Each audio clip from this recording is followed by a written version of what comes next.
서로 한번 축복하실래요? 오늘도 예수님 안에서 좋은 일이 생길 것입니다.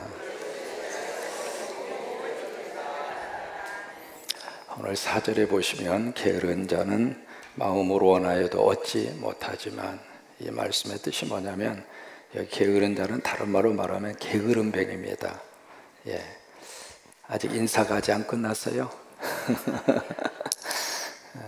소리 조금만 줄여봐요.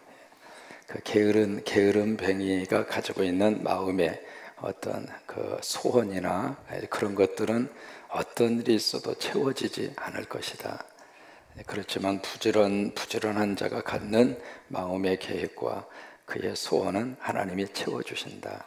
아주 만족스럽게 채워주신다 라는 그런 말씀의 뜻입니다. 특히 잠언서에 보시면은 이 게으른 자와 부지런한 자, 근면한 자의 교훈의 말씀을 굉장히 많이 주시고 있거든요. 우리 잠언 6장 6절에 보시면 게으른 자여 계미에게 가서 그가 하는 것을 보고 지혜를 얻어라 라고 하는 말씀을 주시기도 했고, 또 잠언 19장 24절에 보시면 게으른 자는 손을 그릇에 넣고서도 입으로 올리기를 괴로워하느니라. 이런 사람은 아예 지구를 떠나는 게 낫지. 아니, 음식 있는 그릇에다가 손을 넣고 입에다가 갖다 먹는 것도 귀찮게 여길 정도로. 여러분, 아이들이 말이죠, 밥 먹기 싫으면 막 쫓아다니면서 밥을 먹이지 마세요. 어차피 배고프면 지가 처먹어.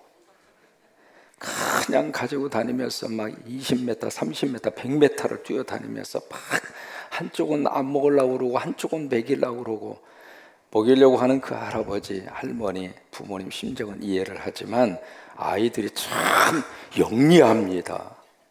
어느 정도 영리하냐면 권력이 어디서 나오는지를 정확하게 판단해요, 아이들이. 그래서 권력이 있는 쪽으로 딱 붙거든요. 권력이 없는 쪽은 무슨 말을 해도 눈도 쳐다보지도 않아요. 다시 말해서 호주머니에서 누가 돈이 나올 것인가, 그걸 아이들은 정확하게 알아요. 그래서 그쪽으로 자꾸 가서 이렇게 붙거든요. 그러니까 이게요, 한 끼 두 끼 굶어도 사람이 안 죽어. 그러니까 아예 처음부터 안 먹으면 봐라 이놈아, 안 먹으면 네가 배고프지, 내가 배고프냐? 그리고 안 주면 지가 알아서 먹는다고요. 그러니까 이게 게으른 사람은 손에 그릇을 넣고서도 입에다가 올리는 것조차도 괴로워한다, 그 말이에요.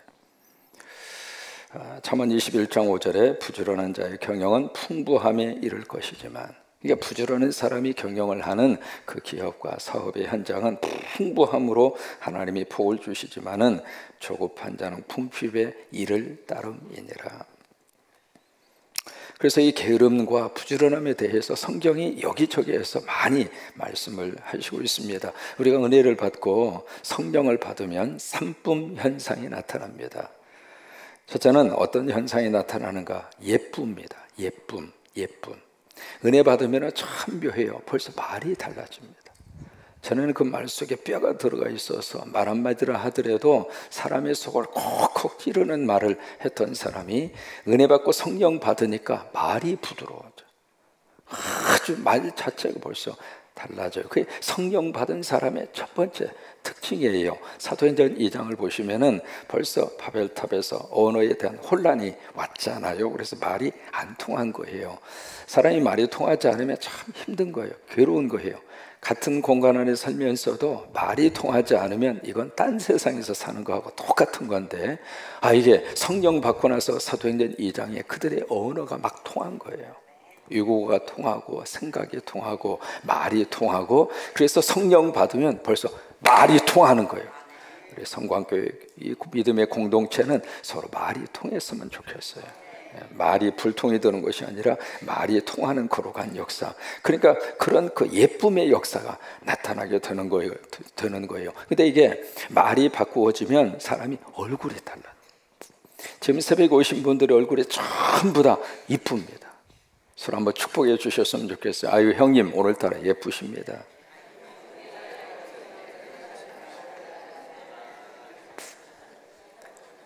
또 하나, 성령 받고 은혜를 받으면 두 번째 뿜은 무슨 뿜이냐면 기쁨이요. 기쁨.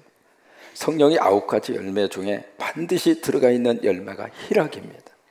성령 받으면서도 더 인상 쓰고 살으면 그 성령님의 거룩한 역사가 그 심령과 영혼 속에 아직 뿌리를 내리지 못한, 환경이 좋아져서 우리가 기쁘다? 그런 기쁨은 그렇게 많지가 않아요.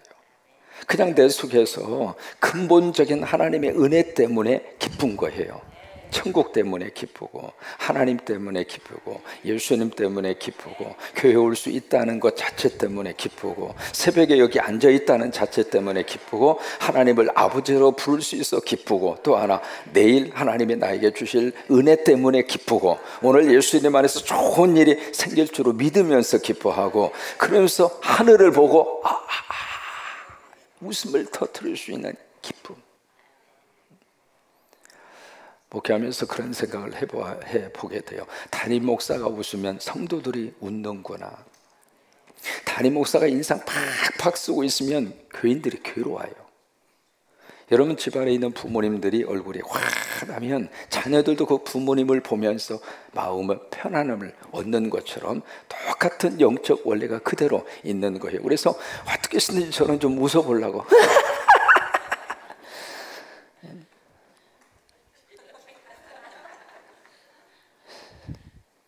아버지 집에 왔으면 무슨 이유를 대서라도 한 번 정도는 웃고 가야 축복이에요. 어차피 세상에서는 너무 힘들고, 세상에서는 인상 쓸 일이 너무 많고, 짜증 날 일이 너무 많고, 그런 속에서 우리들이 하루하루 살잖아요.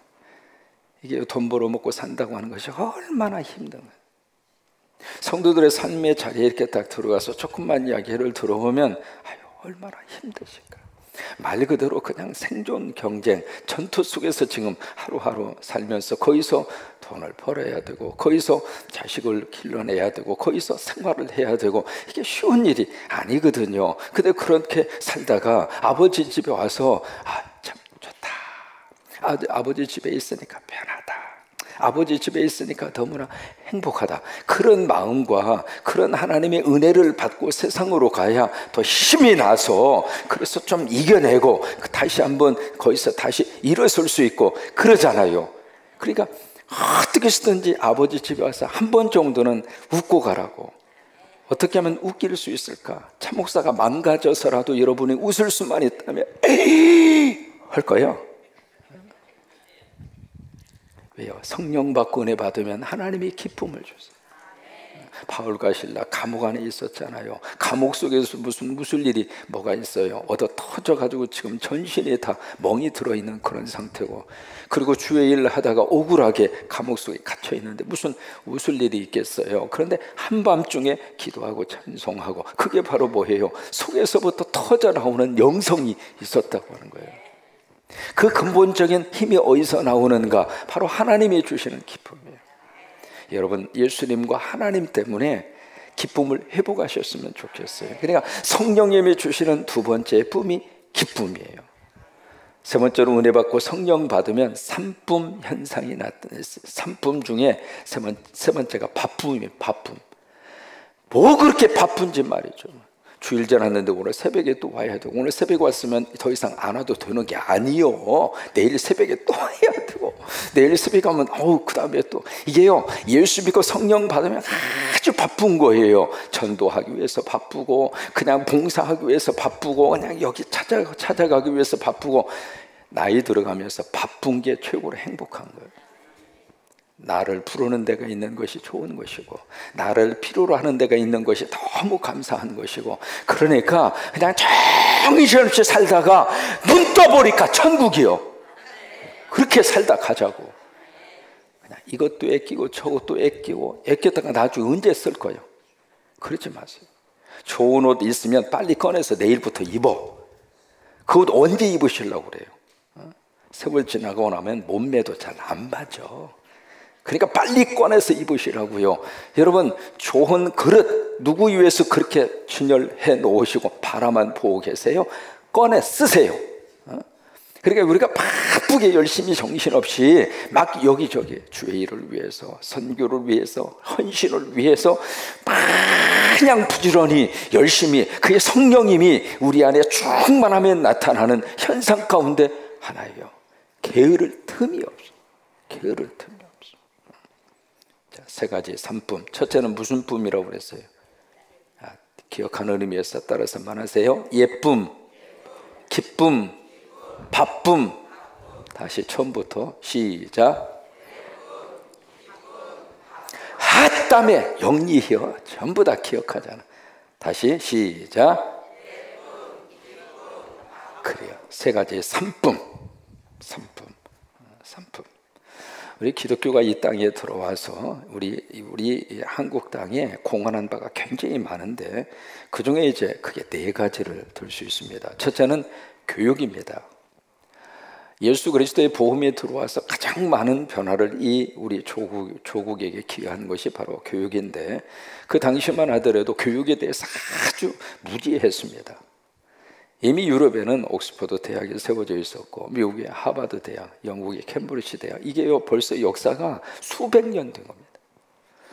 근데 그때까지만 해도 우리나라에는 그런 교육의 시스템을 전혀 머릿속에 생각도 하지도 않았고 그냥 서당에서 동네 아들 모아놓고 그 정도, 그 위에는 교육의 어떤 체계적인 교육의 시스템이 전혀 갖추어져 있지 않았었어요. 근데 그런 우리나라에 복음이 들어와서 교육의 눈을 확 열어준 거예요. 기독교가 우리 민족에 준 허락을 한 큰 축복이에요. 두 번째가 여성의 지위 향상입니다. 남존여비 사상, 그것은 바로 유교 문화의 배경을 가지고 있었는데 그래서 남자하고 같이 점상 꿈에도 생각하지 못했어요.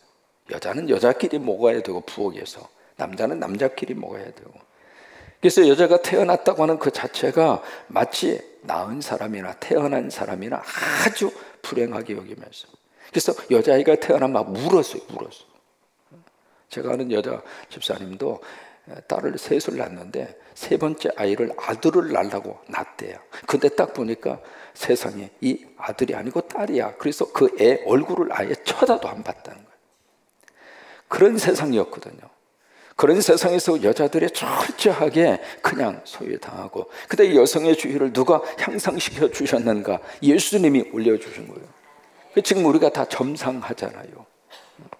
옛날 교회당은 둘러짝 갈라져 있어서 이쪽은 여자, 이쪽은 남자, 그래서 기역자 교회, 같이 앉아서 예배 드리는 것조차도 남녀 질서 부동석 해서 함께 할 수 없을 정도로 이제 그런 차별 사회 속에서 살고 있었는데 그 여성의 굴레를 누가 벗겨 주셨는가? 예수의 복음이 들어와서 그 굴레를 확 벗겨 주어서 여성도 인간 대접을 받을 수 있도록, 여성도 사회에 진출할 수 있도록 그것을 확 열어준 것이 바로 교회이고 예수 그리스도의 복음이에요.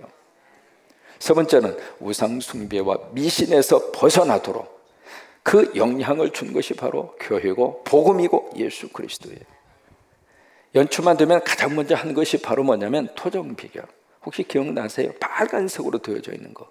장에 가서 그거부터 사가지고 왔어요. 그래가지고 금년의 운세는 뭘까 해가지고 토종빅을 보고 애군이 있나 없나, 그 다 전부 다 거의 대부분이 평생을 귀신을 섬겼고, 된장 담그고 고추장 담글 때에도 귀신에게 물어봐서 어느 때 담가야 된장하고 고추장 맛이 좋으냐고 별걸 다 물어봤어. 이사 갈 때 말이죠, 애군이 없어야 된다고 그래가지고 태기를 하고, 전 그것도 안 되면 이거 해가지고 이렇게 해서 뭐 있는 거예요. 다 그런 속에서 다 살았거든요. 그 속에서 우리들이 살고 있었는데 세상에 그 귀신의 지배에서 다 벗어날 수 있도록, 우상단지에서 다 벗어날 수 있도록 그것을 해준 것이 교회예요. 그 참 복음이 우리 민족에 주신 너무 귀한 축복. 그래서 오직 하나님 한 분만을 섬기도록, 그 하나님을 찾으니까 하나님 우리 민족을 축복하시잖아요. 네 번째가 바로 근면입니다. 근면. 아시는 대로 우리는 일하는 것을 좋아하는 민족이 아니었습니다. 일은 누가 하는가? 일꾼과 머슴만 하는 것으로 생각을 했어요. 그래서 양반들은 일을 하면 안 되도록, 그래서 철저히 양반과 쌍놈이 구별을 해서, 양반은 일하지 않고 먹고 사는 사람이고, 그런 사람이 존경을 받고 그런 사람이 성공한 사람이다 라고 하는 그런 인식 속에서 지금까지 수천 년 동안 우리 민족이 그렇게 살아왔다 그 말이에요.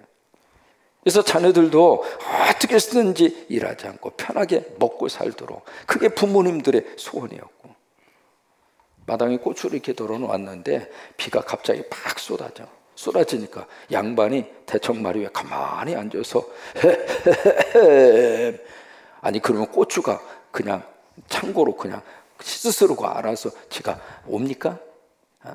가서 그냥 고추를 빨리 걷어가지고 이쪽 창고에 갖다가 집어넣어야지. 왜? 양반들은 꿈쩍도 하지도 않았어요. 왜? 그건 아래 것들이 하는 거예요. 그것이 우리 머릿속에 생각 속에 참 많이 들어와 있는데 그것을 깬 것이 바로 누구냐면 선교사님들이 들어와서 그냥 열심으로 일을 하는 거야. 이마에 땀을 흘리면서 근면하고 성실하고 그 모습을 선교사님들이 보여주면서 예수 믿는 사람은 이렇게 살아야 한다. 예수 믿는 사람은 열심으로 살아야 한다. 예수 믿는 사람은 근면 성실해야 된다. 그것을 몸으로 보여주면서 거기서 아 그래 교회 다니는 사람 게으르면 안 돼. 그 생각을 머릿속에 가지면서 그때부터 새벽 기도를 열심으로 한 거예요. 여러분 새벽 기도하려면 게으르면 못해요. 근면해야 돼. 성실해야 돼. 그래야 새벽 기도를 잘 할 수 있습니다. 여러분 근면하고 성실하면 하나님이 거기에 하나님의 복을 담아주세요. 성경이 말씀하시잖아요. 하나님은 농부다. 농부가 게을러서 어떻게 뭘 얻어먹을 수가 있겠어요? 그럴 수 없잖아요. 열심히 포도원을 가꾸는 농부로 하나님을 표현하는데 그래서 하나님을 믿고 예수님을 믿는 사람은 근면하고 성실하고 부지런하고 그렇게 살 때 하나님의 귀한 은혜와 축복을 하나님께서 아름답게 부어주시게 될 거예요. 우리 4절 말씀을 다시 한번 읽습니다.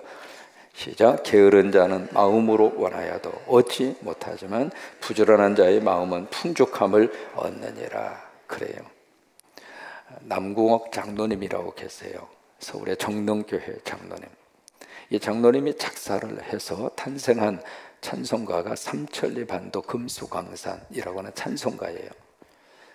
우리 한국의 처음에 초창기 1900년 초예요. 그때 처음으로 찬송가가 나왔을 때 7곡이 수록이 돼요. 그래서 7곡을 모아가지고 한국의 최초의 찬송가집이 만들어져요. 그때 7곡 가운데 가장 첫 번째로 들어간 찬송가가 애국가예요. 그래서 애국가는 가장 먼저 찬송가 속에 들어있는 곡이었어요. 그게. 그래서 나중에 그 애국가로 발전이 된 거예요.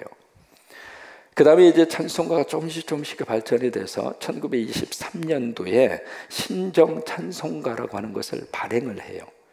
굉장히 오래전 이야기죠. 1923년도였으니까 그 신정 찬송가라고 하는 것을 발행을 하면서 그 찬송가 속에 최초로 들어간 우리나라 분이 작사를 해서 들어간 찬송가가 삼천리 반도 금수강산이에요. 그러니까 그 찬송가는 굉장히 의미 있는 찬송이에요.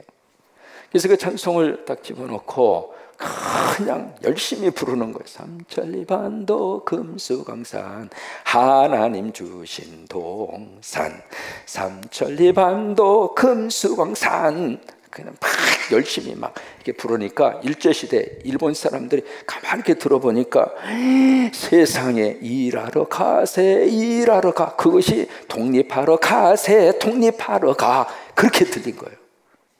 그래가지고 일제시대에 이 찬송가를 철저히 부르지 못하도록 금지곡 1번이었습니다. 그래서 조선 사람들이 찬송가 부르면 안 된다. 부르지 말아라. 무슨 독립하러 가냐. 그냥 여기서 종노릇이나 하고 있고 일제 치하에 그냥 시키는 대로 하고 있지. 그래서 이제 그 금지곡을 시킨 거예요. 그래서 그 찬송가를 어떻게 금지곡을 시켰느냐면 그 장이 나오면 시커멓게 먹칠을 해버렸어요. 아무도 못 보도록. 아니면 그것을 찢어버리든지. 여러분 그렇게 하면서 찬송을 부르고 기도를 한 게 우리 믿음의 선배님들이에요. 마음대로 찬송하고 마음대로 기도하고 말씀 가지고 다닐 수 있는 환경이 안 됐어요. 근데 그런 속에서 우리나라 사람들이 얼마나 머리가 영리합니까? 우리는 애지간하면 다 머릿속에 외워버려요. 어제 우리 권사님 암송하는 거 보셨잖아요. 여기가 안 맥혔으면 오늘까지 한다니까. 그냥 머릿속에 암송을 해버리는 거예요. 그래서 그 찬송을 그냥 다 외워버려가지고 그냥 머릿속에 집어넣고 그냥 아이고 어른이고 할 것 없이 삼천리 반도 금수강산 막 그러면서 찬송을 하고 다니니까 이 일본 사람들이 이럴 수도 없고 저럴 수도 없고 그래서 그 찬송가에다가 뭐라고 붙인 줄 알아요? 애국 찬송가다. 이건 애국 찬송가다. 그렇게 해서 부른 찬송가가 그 찬송가예요.